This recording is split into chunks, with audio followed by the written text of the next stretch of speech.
చదువులు ఉద్యోగాలకై హైదరాబాద్కు ఇరు తెలుగు రాష్ట్రాల నుంచే కాక ఇతర ప్రాంతాల నుంచి అధిక సంఖ్యలో యువతీ యువకులు వస్తూ ఉంటారు.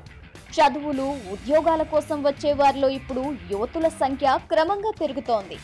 దీంతో నగరంలోని ప్రధాన ప్రాంతాలైన అమీర్పేట్, ఎస్ఆర్ నగర్ తదితర ప్రాంతాల్లో యువతీ యువకులతో రద్దీగా ఉంటుంది. హైదరాబాద్ నగరానికి వచ్చే యువతులు ఎక్కువగా హాస్టల్స్లోనో బంధువుల వద్ద ఉంటారు. అయితే ప్రైవసీ కోసం కొందరు యువతులు ప్రత్యేకంగా గదులు అద్దెకు తీసుకుంటారు.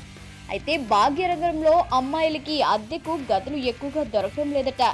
యజమానుల్లో ప్రాంతీయతత్వం, కులమతాల పట్టింపులు, కొంతమందితో అనుభవాల కారణంగా మిగతా అమ్మాయిలను నమ్మకపోవడంతో అవివాహితులకు రూమ్ రెంట్కు ఇచ్చేందుకు జంకుతున్నారట.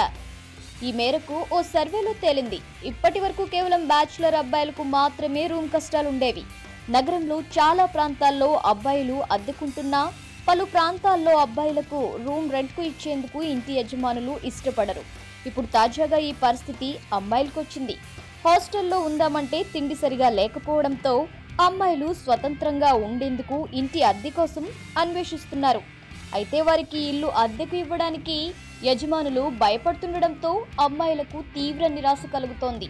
నిజానికి అమ్మాయిలు రూమ్ అడిగితే ఇచ్చేందుకు కొందరు యమరడీగా ఉంటారు. అయితే నగరంలో చోటు చేసుకున్న ప్రేమ వ్యవహారాలు, అమ్మాయిలపై దాడి, ఒత్తిడితో అమ్మాయిలు ఆత్మహత్యలకు పాల్పడడం వంటి కారణాల వల్ల యజమానులు భయపడుతున్నారు.